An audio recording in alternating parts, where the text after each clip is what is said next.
Bíblia, possivelmente, você tem um personagem favorito da Bíblia. Possivelmente você tem. A Bíblia tem muitos personagens interessantes, né? Complexos, outros são mais simples. Pessoas que muitos já foram mencionados hoje aqui, ou alguns já foram mencionados hoje, esses personagens aí que a gente encontra na Bíblia. Moisés é um personagem admirável. Mencionei na oração José do Egito. Mencionei Daniel, personagens admiráveis também, os amigos de Daniel. Esther. Quantas pessoas mais? Você tem um personagem favorito? Fala para mim. Você tem? Sim. Quem é? Pode falar. Raabe e foi Paulo que eu ouvi? Paulo. Quem mais? Davi. José. Jesus, Caleb, Josué. Isso aí, uma lista. Quem mais? Davi. São personagens interessantes. E a gente olha para a vida dessas pessoas. Você já foi tentado a pensar que a gente não está à altura deles, ou que a gente nunca chega à altura deles? Vocês já tiveram essa sensação? Ou vocês já pensaram a respeito disso? Quem já pensou sobre isso? Já pensaram? Ao mesmo tempo, a Bíblia revela fraquezas. Ao mesmo tempo, a Bíblia revela defeitos deles. Ao mesmo tempo, a Bíblia revela deslizes deles. E é interessante o fato do texto bíblico não ter escondido tais questões. Talvez para mostrar a humanidade deles, talvez para mostrar... eu descubro cada dia, e cada dia eu me convenço, e cada dia eu acredito mais, que nós somos muito iguais, nós, e você também que está aí. Unidos pelo quê? Unidos pela nossa humanidade, nós somos muito iguais. Mesmo esses grandes personagens cometeram deslizes, exceto Jesus, que foi mencionado. Moisés cometeu algum deslize, Davi cometeu deslizes, Abraão cometeu deslizes. A propósito sobre Abraão, abra sua Bíblia em Hebreus, capítulo 11. E eu quero começar aqui a reflexão dessa manhã. O capítulo 11 de Hebreus, ele é conhecido como a galeria da fé. Nesse capítulo 11 de Hebreus figuram personalidades marcantes e personalidades importantes da história bíblica. E são elogiados e são louvados pelas atitudes que tiveram. E aqui nessa galeria da fé, a gente chama assim, aparece Sansão na galeria da fé. Quantos deslizes Sansão cometeu?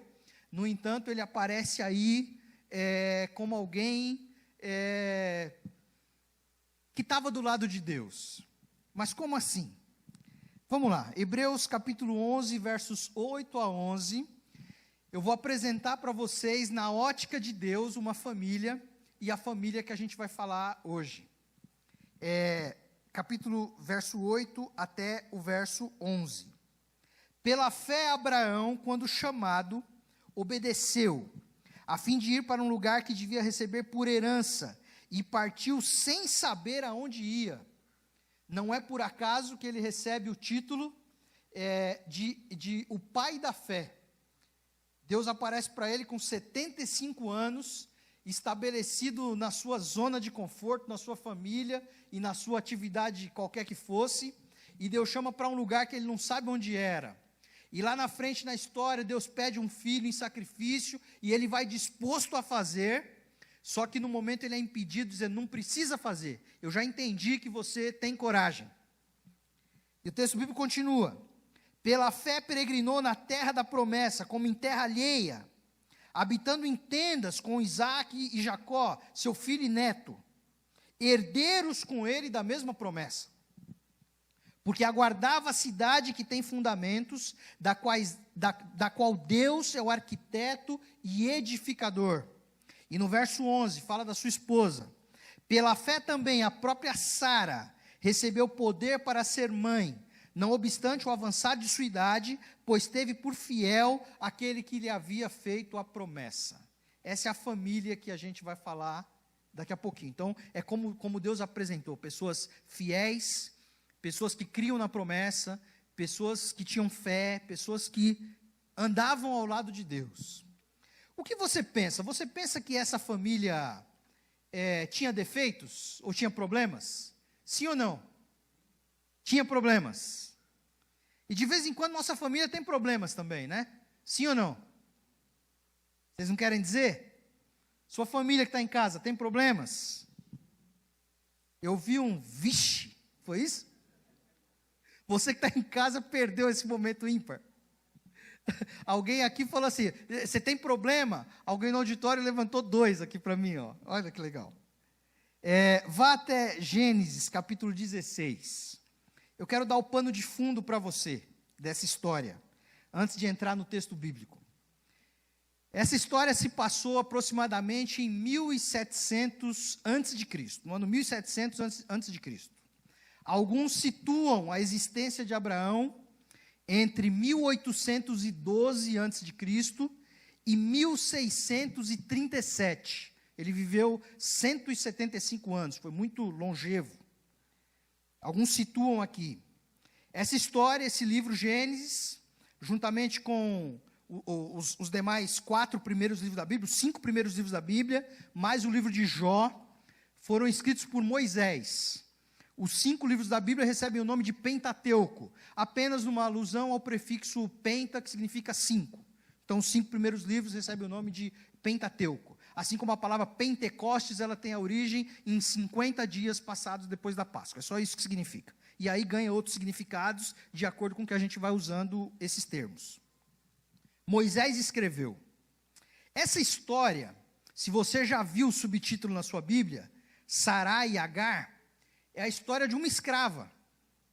E essa história, ela foi escrita do ponto de vista da escrava. Como é que a Bíblia chegou até você? Como é que a Bíblia chegou aqui? Moisés escreveu isso algumas centenas de anos depois. Depois de Abraão, foi sucedido pela próxima geração de Isaac, pela geração dos seus netos, Jacó, depois pela geração do seu bisneto José. José então se tornou vice-governador do Egito. José morreu, a liderança, o faraó do Egito não conhecia mais quem era esse povo, e esse povo ficou 430 anos no cativeiro no Egito, e Moisés então, no final dos 430 anos, ele vem como libertador, e aí ele escreve essa história então, algumas centenas de anos depois que a história aconteceu. Lembre-se que, embora Moisés tenha sido adotado pela filha do faraó, pela princesa, e ele está lá na Galeria da Fé também, de Hebreus, capítulo 11, dizendo que, embora ele fosse filho da filha de Faraó, ele preferiu sofrer com o povo de Deus do que usufruir as coisas do Egito. Está lá na Galeria da Fé, falando sobre ele. Embora ele fosse adotado pela princesa, pela filha de Faraó, Moisés também nasceu sob a escravidão no Egito. Então, Moisés também tinha a visão do escravo, do que era ser escravo, do que era essa história, para que você entenda o pano de fundo. Essas histórias chegaram a Moisés por tradição oral, e Moisés então escreve, inspirado por Deus. Como é que se dá a inspiração? A Bíblia não foi ditada, a Bíblia foi inspirada. O que é a inspiração? Deus coloca na mente de um ser humano um vislumbre, uma ideia. No inglês a gente usa a expressão insight. Deus coloca isso e a pessoa escreve. Então, de todas as histórias, de toda a tradição, de todas as questões, por que essa história foi escolhida? Porque Deus impressionou a mente de Moisés para que ele assim o fizesse. E ele escreve então a história de uma escrava. Posto isso, para que você entenda o contexto, o texto diz assim: Ora, Sarai, mulher de Abraão, não lhe dava filhos, tendo, porém, uma serva egípcia por nome Agar. Disse Sarai a Abrão: Eis que o Senhor me tem impedido de dar à luz filho. Toma, pois, a minha serva, e assim me edificarei com filhos por meio dela, por meio da escrava. E Abraão consentiu, anuiu ao conselho de Sarai. Então Sarai, mulher de Abraão, tomou Agar, egípcia, sua serva, e deu-a por mulher a Abraão, seu marido, depois de ter ele habitado por 10 anos na terra de Canaã. Algumas questões interessantes a serem abstraídas a partir do texto. Observe que Agar, ela não era tratada como uma pessoa, ela era tratada como uma coisa, como um objeto, como uma propriedade, de fato era uma propriedade, como escrava da família de Abraão e Sara, que foi o nome que eles receberam depois, e a gente o ouvido está mais familiarizado com essa sonoridade, Abraão e Sara. Aqui ainda os nomes eram Abrão e Sarai. O que acontece? Era uma coisa.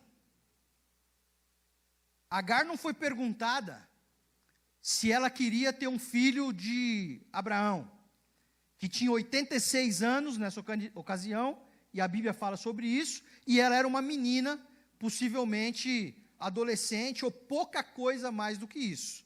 Ela não foi perguntada. Sarai achou que podia dispor da sua escrava da maneira como pudesse. Obviamente havia uma questão legal aqui envolvida. Abraão e Sara, eles eram oriundos da região deles, da Mesopotâmia, e lá havia o código de Hammurabi, e essa questão era legal, era comum, era uma prática que se fizesse assim. Então, se eu sou dono, pasmem, eu sou dono de uma vaca, e a vaca tem um bezerro, eu sou dono do bezerro. Era essa a ideia. Não era uma pessoa, a gente está falando de um semovente, a gente está falando de como se considerava. Tá certo? E aí talvez você comece a ficar chocado, porque eu quero que você pense no primeiro texto lido, em Hebreus capítulo 11, a grandeza de Abraão e Sara. E não há intenção de diminuí-los, mas há intenção de humanizá-los. Porque a gente higieniza o texto bíblico e a gente não pensa nessas questões. O Flávio, muito bem, aqui minutos atrás, testemunhou, contou a história do seu pai. Humaniza, são histórias que humanizam, são histórias que acontecem. Ou será que você acerta o tempo todo? A gente acerta, a gente erra, a gente faz coisa boa, a gente faz coisa ruim. Então, Abraão e Sara estavam parados no código legal, se é que a gente pode dizer assim. Mas será que Abraão e Sara eram todo mundo? Será que um filho de Deus é todo mundo? Eu chamo você para a primeira reflexão agora. Existem costumes culturais, existem condutas culturais, existem coisas aceitáveis, existem coisas que todas as pessoas fazem. Mas você, como filho de Deus, não deve se colocar como todas as pessoas. Não nos seus defeitos. Não nos seus defeitos. Simplesmente Agar foi coisificada, era uma coisa. Ok, o texto segue. Ele a possuiu, indica falta de consentimento ou não? Vocês leem como eu o texto bíblico? Ele a possuiu, ela concebeu, engravidou. Vendo ela que havia concebido, foi sua senhora por ela desprezada. O nome Sara significa senhora. E aqui também há esse trocadilho. Foi sua senhora Sara, por ela desprezada, porque agora ela estava grávida de Abraão, coisa que Sara não havia acontecido. O texto bíblico mencionou que eles esperavam por 10 anos uma promessa. Esperaram por 10 anos, não aconteceu. Você pede para Deus, não acontece. Eles raciocinaram assim: está na hora da gente começar a resolver o problema do jeito que a gente acha que deve resolver. Está na hora de a gente fazer justiça do jeito que acha que tem que fazer. Está na hora de buscar a solução do jeito que a gente acha que deve buscar, porque Deus está demorando demais. E a Bíblia diz assim que os planos de Deus não conhecem nem adiantamento e nem tardança. Você crê? A gente crê, eu creio. Mas no dia a dia, na nossa vida, nos desafios, nas questões colocadas diante de nós, talvez a gente não seja muito diferente disso. Olha, eu orei, não aconteceu, eu preciso fazer, eu preciso resolver, eu preciso dar um passo, eu preciso fazer alguma coisa. É interessante que diz aqui que Agar desprezou sua senhora. Na verdade, eu acho que Agar teve uma consciência de que sua senhora também era uma escrava. Vou explicar para você. Em Gênesis capítulo 12 mostra uma passagem de Abraão pelo Egito. E esse é um dos deslizes da vida dele que as pessoas mencionam. Abraão e Sara, eles eram irmãos também. Meio-irmãos. Abraão e Sara. E Abraão diz o seguinte, olha, você é muito bonita. A Bíblia menciona que ela era muito bonita. E Abraão diz assim, você é muito bonita. Quando você chegar no Egito, certamente vão me matar para tomar você como mulher. Então você vai dizer o seguinte, você vai dizer que eu sou seu irmão, além de preservar a minha vida, está no texto bíblico se você não acredita. Além de preservar a minha vida, eu vou ganhar uns presentes. Mas que tipo de marido é esse aqui? Fala para mim. Que tipo de marido é esse? Óbvio que também tem uma contextualização cultural, de tempo. Óbvio que a história tem que ser lida com esse olhar. Mas que tipo de marido é esse? Olha, fala que você é minha irmã, porque eu ainda vou tirar proveito da situação. Eu acho que Agar tomou consciência que Sara, naquela cultura e naquele contexto, ela também era um objeto. Ela também era um objeto. Disse Sarai a Abraão, seja sobre ti a afronta que me faz a mim, né, que a serva fazia. Eu te dei a minha serva para possuíres. Ela, porém, vendo que concebeu, desprezou-me. Julgue entre o Senhor, entre mim e ti. Respondeu Abraão a Sarai, a tua serva está nas tuas mãos. Procede segundo o melhor lhe parecer. Sara, vou parafrasear o texto bíblico. Sara, você me deu um presente. Celular aqui, ó. Você me deu um presente. Pega de volta. Uma coisa, não era gente. Na visão cultural, e o pai da fé entrou nessa. De se comportar dessa mesma maneira. Faz o que quiser, me deu o presente, agora te devolvo o presente.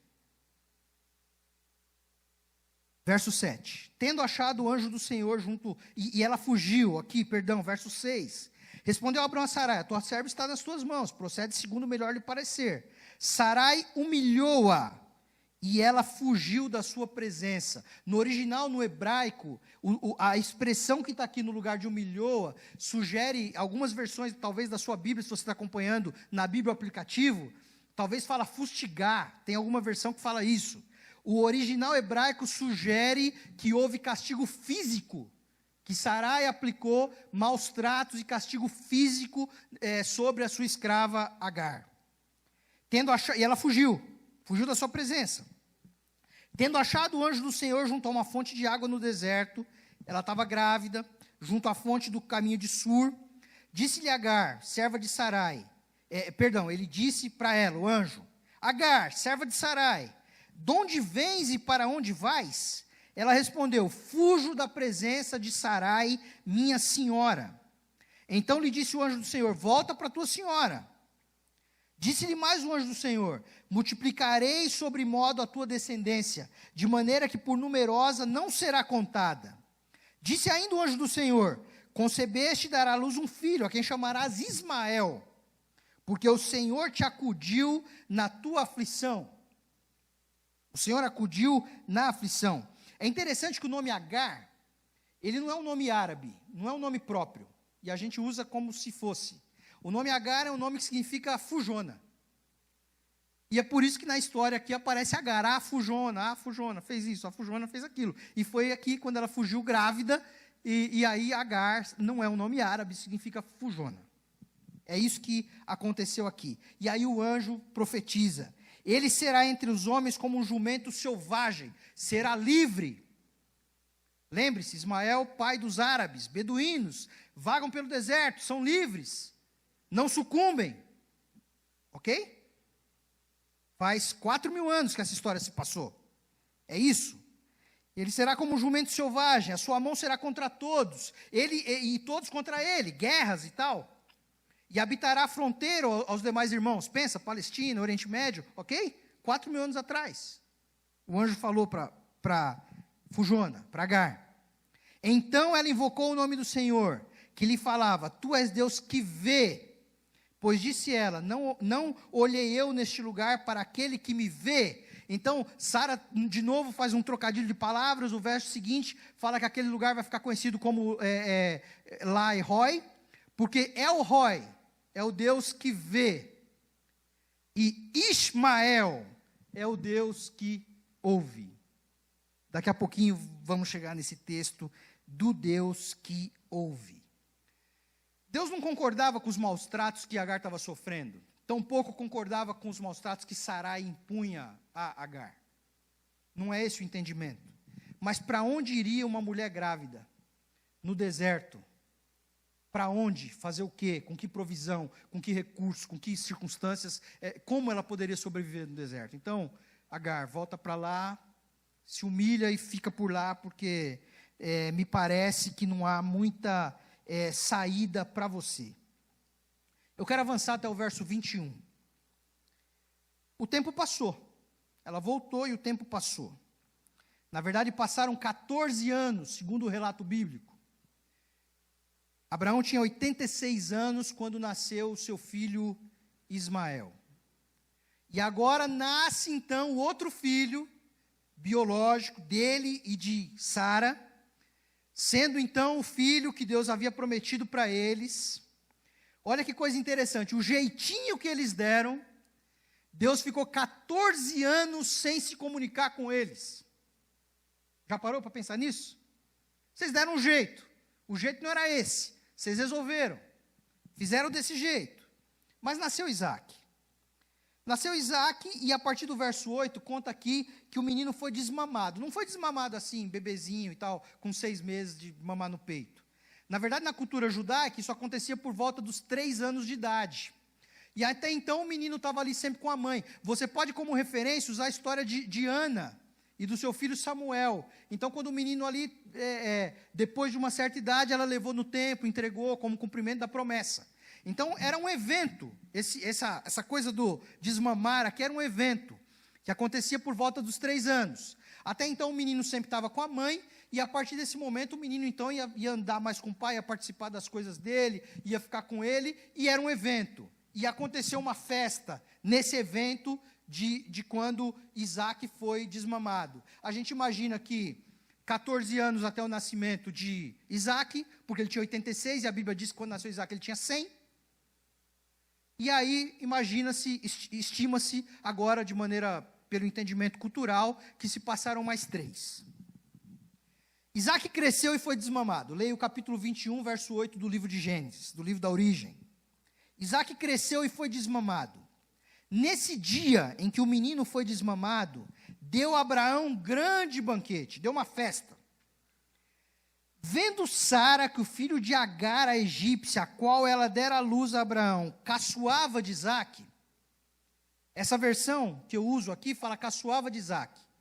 Algumas versões dizem que brincava com Isaac, ou ria com Isaac. É só isso que diz. Algumas versões dizem isso. Possivelmente, e agora você que está aqui, você que assiste, eu quero que você entenda.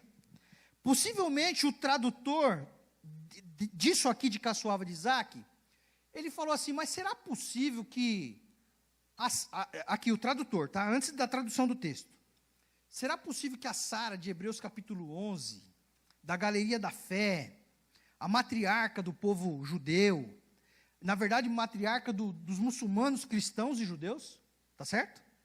Será que ela ia maltratar o menino? Não pode. Então eu vou falar que Ismael estava caçoando para justificar o que você vai ler em seguida.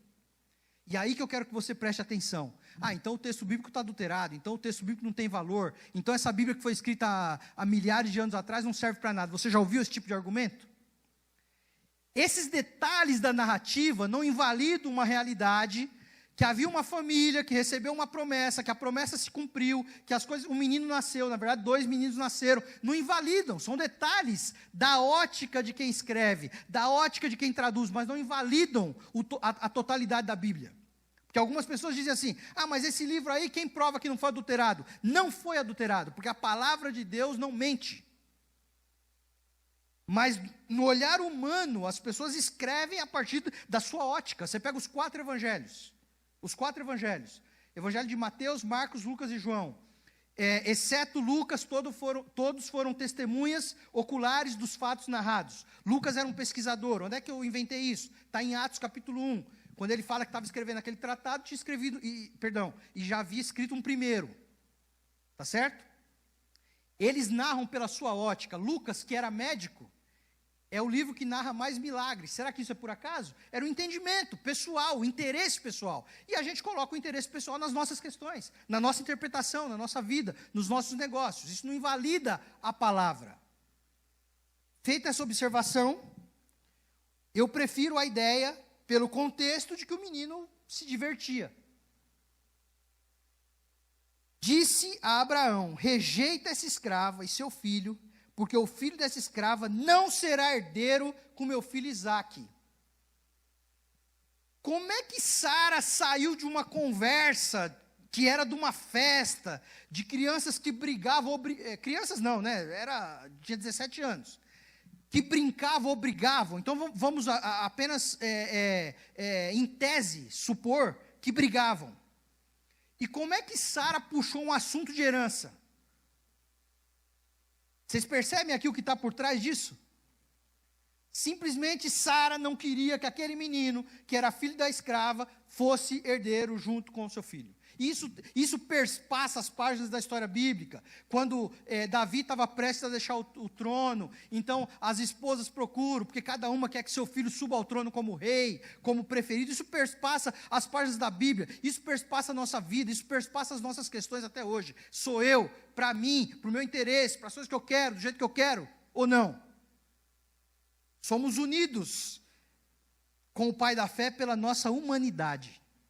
Sara conseguiu mudar uma conversa para a herança. Não quero que ele tome a herança junto comigo, com meu filho.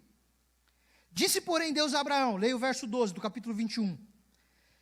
Não te pareça mal isso por causa do moço, por causa da sua serva, atende a Sara em tudo o que ela te disser. Ou seja, a gente deixa Deus em má situação às vezes. Vocês concordam comigo? A gente faz umas coisas aí, e depois, Deus, conserta para mim, porque agora eu não estou dando conta dessa situação. E Deus conserta, hein? Isso que é legal, Deus conserta. Mas Deus falou assim, não tem muita saída, tem um problema, Abraão, que você criou junto com a sua mulher. E o menino foi embora. Mas Deus falou assim, mas também de Ismael farei uma grande nação, por ser ele teu descendente. Levantou-se, pois, Abraão de madrugada, tomou pão e um odre de água. Odre é uma squeeze de couro, tá bom? Couro de cabra, ou sei lá de que animal. Pensa numa squeeze, é isso aí, de couro. Tomou um odre, pão, que a palavra original pode significar qualquer tipo de alimento. É isso o texto bíblico diz. Tomou pão, tomou a squeeze de couro, odre. Pôs-os nas costas de Agar, deu-lhe o menino e despediu. E ela saiu andando errante pelo deserto. Algumas versões aparece que o menino estava no colo, você já entendeu que o menino tem 17 anos e não podia estar no colo, né? E aí na tradução alguns falam menino, alguns falam jovem, tá certo? Não podia estar no colo de Agar com 17 anos, não faz muito sentido essa ideia. Mas foram errantes pelo deserto. O odre, ele era um volume de água, uma quantidade de água, ou ele deveria ser suprido com uma quantidade de água, que fosse suficiente de um poço a outro. Então, no deserto, tem um poço aqui, tem outro não sei onde, mas o odre deveria ser a bebida de água suficiente para o próximo pit stop. Essa era a ideia. Alguma coisa deu errado, ou se perdeu, alguma coisa não funcionou. Não acredito que Abraão não tenha feito a provisão correta e na medida que deveria. Não creio nessa ideia. Deu errado. E aí, olha só o que diz o texto bíblico. Acabado a água do odre, colocou ela o menino debaixo de um dos arbustos. E afastando-se, foi sentar-se de fronte à distância de um tiro de arco. Porque dizia, assim não verei morrer o menino. E sentou-se na frente dele. Ela se distanciou 100, 200, 300 metros, não sei quanto é um tiro de arco, suficiente para não ouvir. Eu li um comentário bíblico a respeito desse tema, que provavelmente o que acontecia, a gente já entendeu que ele não era um menino de 1 ano, 2, 3, a gente já entendeu que ele era um adolescente, Provavelmente o que acontecia aqui é que desidratado, ele estava tendo confusão mental, ele estava tendo delírio, e que é um processo que os peregrinos passam no deserto. Então eu li um comentário bíblico que para mim me parece muito factível que tenha sido isso que aconteceu. Tá certo? O texto bíblico é para ser lido com imersão. Com imersão. Ele não fala tudo, ele fala o que você precisa saber, e você precisa imergir no texto. E olha só, ficou lá, vai morrer. Lembra que, quando ela estava grávida, 17 anos antes, ela fugiu de casa, e o anjo apareceu para ela e falou assim, Deus vai ouvir. Ismael. Lembra disso? Pois é, ela esqueceu. Verso 17, Deus, porém, ouviu a voz do menino, e o anjo de Deus chamou do céu Agar e lhe disse, que tens, Agar? Não temas, porque Deus ouviu a voz do menino de onde ele está. Amém? Ismael não fez uma oração. Se ele estava no estado de desidratação, com confusão mental e tendo delírios e coisa do tipo, ele não pronunciou palavras inteligíveis e que pudessem fazer sentido, mas Deus ouve. Deus ouve. Deus ouve. Deus ouve. Amém? Deus ouve. Deus ouve você. Deus me ouve também. Parece que não. Às vezes demora, mas Deus ouve. Ergue-te, levanta o rapaz, segura-o pela mão, porque eu farei dele um grande povo, povo árabe. Está cumprida a promessa. Abrindo-lhe Deus os olhos, e agora eu empresto do Tiaguinho uma aplicação interessante. Abrindo-lhe Deus os olhos, viu ela um poço de água, e indo ele, encheu de água o odre e deu de beber ao rapaz. Lembra que no momento da oração eu falei assim, ó, Deus, a oração abre os nossos olhos. Vocês lembram que eu falei isso no começo aqui? A gente chegou no ponto. Ela estava lá, Ismael vai morrer, está desidratado, não consegue andar. Ela orou. Os olhos se abriram, e quando os olhos dela se abriram, ela viu o poço, ela viu o oásis, ela viu a solução que estava diante dela. A solução estava lá o tempo inteiro. Mas quando ela orou, os olhos se abriram, e houve clareza da solução que havia para o problema dela. Quando você fala com Deus, é que eu não queria dar spoiler no momento da oração, mas quando você fala com Deus, os nossos olhos se abrem para soluções, os nossos olhos se abrem para as possibilidades, os nossos olhos da fé se abrem para aquilo que Deus tem preparado para cada um de nós. Você acredita? Eu não sei o que você está vivendo, eu sei o que eu estou vivendo, mas Deus ouve, Deus vê, e ao falarmos com Ele, os olhos abrem e a solução aparece. E o anjo continua falando com ela. E o anjo continua dizendo o seguinte, já no fim dessa história. Abriu os olhos, repôs a água. Deus estava com o rapaz, que cresceu, habitou no deserto, tornou flecheiro. Vida que segue. Vida que segue. Habitou no deserto de Parã, sua mãe o casou com a mulher do Egito e vida seguiu. Ismael não morreu, porque o Deus que ouve estava com ele e estava olhando para ele. Eu vou encerrar, e eu quero ler o último texto para você. Profeta Isaías, capítulo 49, verso 15, e eu vou encerrar com isso. É um texto lindo, uma poesia linda. Deus falando através do profeta, Isaías 49 e verso 15. Olha só. Acaso pode uma mulher esquecer-se do filho que ainda mama? Deus faz uma pergunta retórica. Será que uma mulher pode esquecer do filho que mama? E aí Deus parou e falou assim, às vezes esquece. E aí o texto continua assim, mas ainda que uma mulher se esqueça do filho que mama, eu não me esquecerei de você. Amém? Não me esquecerei de você. Eu me lembro que quando minha filhinha Luísa, uma das minhas filhas, a Luísa, era pequena, ela ainda mamava, e a gente foi para um encontro de casais. Foi a primeira vez que ela ficou sem a mãe. E eu acredito que as mulheres, as mães que amamentaram ou amamentam, vai entender bem isso. o suprimento de leite faz doer o seio. Não é isso que acontece? E aí, a ausência do bebê provoca uma lembrança que é dolorida, fisicamente, fisiologicamente. Sim ou não? Eu estou vendo algumas de vocês assentirem, concordarem com o que eu estou falando. Ainda que quisesse esquecer, olha, a gente está viajando e a gente não quer lembrar da bebê. Mas a dor que o seio produzia fazia lembrar que tinha uma bebê que estava lá.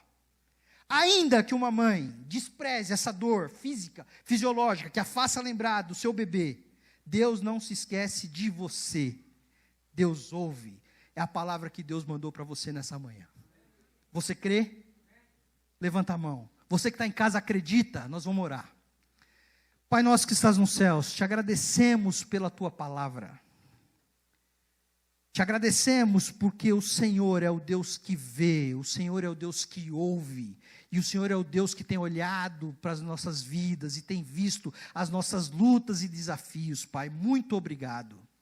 O mesmo Deus que se revelou há 4.000 anos atrás para essa família, para Agar, para Ismael, para Isaac, para Sara, para Abraão, se revela para nós em nome de Jesus, Pai. Nos faça compreender os teus planos, não nos permita sermos apressados e atropelar os seus planos, mas nos dê paciência, nos dê tranquilidade de confiar em Ti. Coloque essa esperança e verdade no nosso coração. Oramos em nome de Jesus. Amém. Que Deus abençoe. Como é bom saber que esse Deus nos vê, nos ouve e jamais nos esquece. Muito obrigado pela sua presença, muito obrigado porque aqui você esteve, obrigado porque você aí de casa também nos acompanhou, esteve conectado aí conosco. É muito bom ter vocês aqui. Eu aproveito e convido você mais uma vez, hoje, às 16 horas, aqui, presencialmente, nós teremos Escola de Paz. O tema de hoje está aqui na tela, o tema de hoje é relacionamento conjugal. Ainda dá tempo de você fazer a sua inscrição, entre lá no site adventistastatuapé.org, faça a sua inscrição ali e venha hoje às 16 horas. Agora, porventura, caso você não consiga estar aqui conosco presencialmente, você pode assistir online também, através das nossas redes sociais, Adventistas Tatuapé, Facebook ou YouTube, e também através do site adventistastatuapé.org. E aí eu convido você também para quinta-feira, às 20 horas, para você acompanhar através da internet também das nossas redes sociais, o Bíblia Fácil Tatuapé. E nós estamos iniciando com uma nova série intitulada Ele Disse. Não perca, essa é somente online, às 20 horas na quinta-feira. Participe conosco também. E chegamos ao fim da nossa programação da manhã. E o último recado, a saída da fileira central e a minha direita se dá por aquela porta. E aqui da fileira esquerda, na lateral. Tenham todos um bom sábado.